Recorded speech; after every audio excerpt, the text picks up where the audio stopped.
नमस्कार, मेरा नाम रितेश है। इस वक्त आप न्यूज वादवस देख रहे हैं। वर्ष 2024 का लोकसभा चुनाव में सभी प्रत्याशी जनता के बीच जा रहे हैं। हर दिन दर्जनों सभाएं कर रहे हैं। तो इस वक्त हमारी टीम जो है वो दुमका लोकसभा में आ पहुंची और यहाँ के विषय में आपको फिलहाल कुछ बता दूं। हमारे साथ मैडम है सुचित्रा सोरेन जी, जो कि इससे पहले जेबीएम में थी और लगभग 3 टर्म से विधायक भी रह चुकी है। तो मैम, सबसे पहले हमारे चैनल में मैम आपका स्वागत है। धन्यवाद।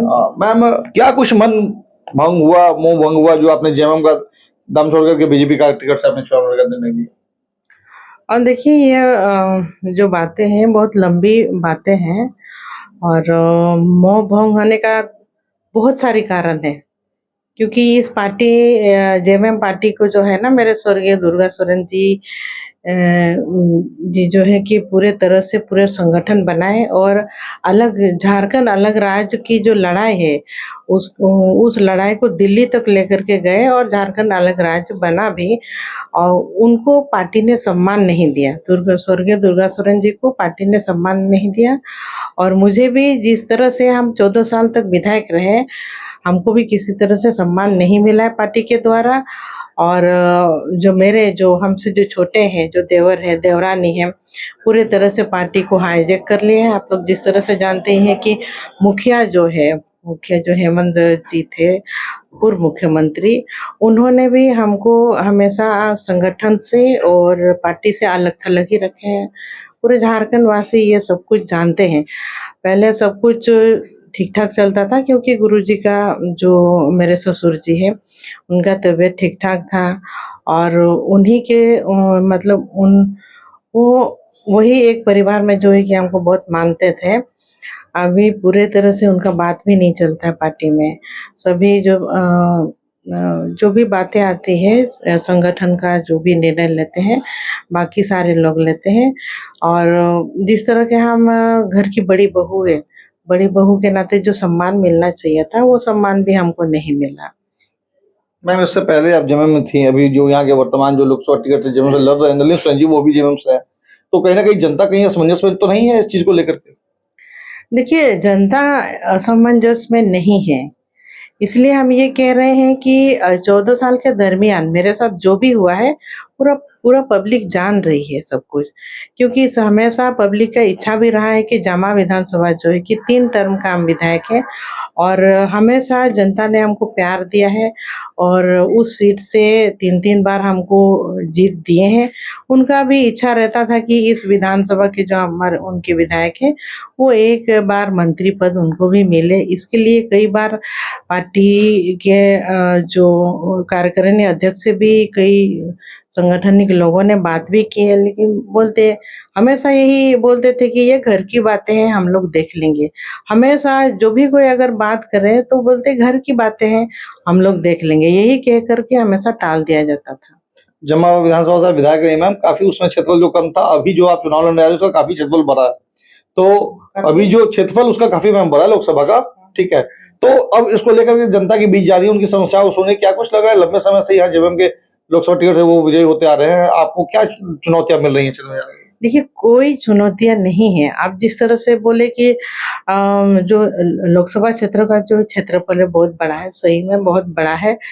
तो इसमें बहुत चुनौती भी नहीं है मेरे लिए, क्योंकि लोकसभा क्षेत्र बड़ा है और मेरे लिए तो पूरा झारखंड के मतलब जो भी अगर सीट से हम लड़ जाते हैं ना, चाहे हमको गिरिडीह भेज देते हैं, कोडरमा भेज देते हैं। खैर वहाँ तो हम लोग का कैंडिडेट है, चतरा भेज देते, तो सारे जगह से हम तो निकाल लेते हैं, राजमहल भेज देते हैं, तो हम निकाल लेते हैं। ऐसे कोई बात नहीं है कि मेरे लिए ये कोई लोकसभा सीट नई जगह है। हम जनता के बीच जा रहे हैं, यहाँ समस्याएं मूलभूत से क्या है जिसको लेकर दिल्ली जाकर के आप आवाज उठाना चाहेंगे? देखिए, मूलभूत समस्या तो यहाँ बहुत सारी समस्या है। सबसे ज़्यादा तो पानी की स्थिति जो है बहुत खराब है और आज सरकार ने क्या काम किए जो इन 4 साल के दरमियान है, बहुत सारे कुछ पर सुधार नहीं कर पाए। और जो भी राज्य सरकार ने वादे किए थे, चुनाव में वादे किए थे, वो कोई वादे को उन्होंने पूरा किया ही नहीं है। आज तक कोई ऐसा वादे जो पूरा किया हो। बेरोजगारी जो यहाँ पर बेरोजगारी चरम पर है। यहाँ पर जो नौजवानों को नौकरी नहीं मिल रही है, हमेशा पलायन ही कर रहे हैं। 24 साल झारखंड अलग राज्य बनने के बाद भी ये स्थिति, भयानक स्थिति बनी हुई है। तो हमारे नौजवान जो ग्रुप है पूरे तरह से वो लोग भी आक्रोशित हैं और इस बार वोट दे करके ये जो मौजूदा सरकार है उनको पूरे तरह से उन पर हमला कर रहे हैं। अब उनको कोई टाइम नहीं मिलने वाला है। पूरे पब्लिक ने, सभी ग्रुप के हमारे जो पब्लिक है सब कोई तय कर चुके हैं कि इस सरकार को हटना तय है अभी। पिछले बार 14 में 12 इस बार कितनी सीटें ला रही बीजेपी? पूरे तो हम लोग जिस तरह से जनता का रुझान है और जिस तरह से पूरे जनता ने मोदी जी के ऊपर एक बहुत बड़ी उम्मीद जता करके रखे हैं, तो 14 के 14 जो लोकसभा का सीट है हम लोग विजयी हो रहे हैं। विपक्ष का ये कहना है कि मोदी जी कह रहे हैं यहाँ पे आप मेरे प्रत्याशियों को ना देखिए, मुझे देखिए। तो कहीं ना कहीं विपक्ष का ये विरोध है कि भाई दिल्ली जाकर क्या मोदी जी सवाल उठाएंगे क्षेत्रीय मुद्दे को लेकर के, यहाँ के तो प्रत्याशी वही उठाएंगे इस बात को लेकर? अरे ये इंडिया गठबंधन की टीम जो भी है, और ये सवाल को पूछने का मतलब, ये एक तो सवाल आपको नहीं लग रहा है ये बच्चे पूछना चाहिए ये सवाल? नहीं, ये विरोधियों का बनना चाहिए। ठीक है, विरोधियों का ही बात कर रही हूँ मैं, विरोधियों का ही बात कर रही हूँ। इस तरह का सवाल जो पूछते हैं, कौन पूछते हैं? वो तो प्रत्याशी ही ना उठाएंगे, जो जहाँ के कैंडिडेट है वहाँ का समस्या तो वही उठाएंगे। संविधान बदलने को भी आरोप लगाया जा रहा है। देखिए, आरोप लगाया जा रहा है, वही भी मैं बार बार कहती हूँ कि आरोप जो लगाया जा रहा है ये बेबुनियाद आरोप हमेशा ही ये लोग लगा रहे हैं। जिस तरह से हेमंत जी सलाखों के पीछे है, उसके लिए भी आरोप लगा रहे हैं कि मोदी जी ने इनको फंसवाया है। तो क्या कुछ नहीं आरोप लगा रहे हैं, अभी तो आरोप ही आरोप लगा रहे हैं। तो ये आरोप कहाँ से सिद्ध होता है? यहाँ संविधान को मतलब कहाँ से, किस गलियारों में इन लोगों ने सुना है कि मोदी जी संविधान को बदल देंगे?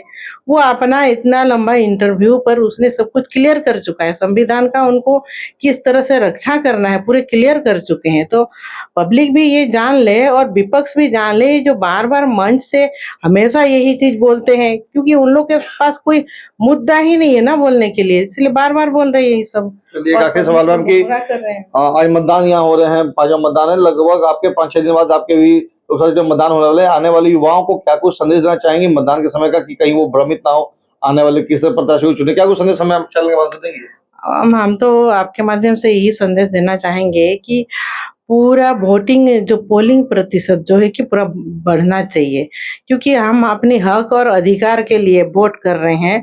तो सबसे ज्यादा जागरूक है हमारे युवा वर्ग, और उसके बाद सारे जो वर्ग है वो लोग इस बार जान चुके हैं कि पूरा वोटिंग होगी और हमारे पक्ष में ही वोटिंग होगी। तो आपने सुना, ये थी सीता सुरेश जिन्होंने काफी अच्छे से सभी चीजों को बताया और जनता को ये दिग्भ्रमित थोड़ा सा कह दिया है कि इस बार जो है बीजेपी यहाँ पे पूर्ण बहुमत से 14 सीटों से यहाँ विजयी हो रही है।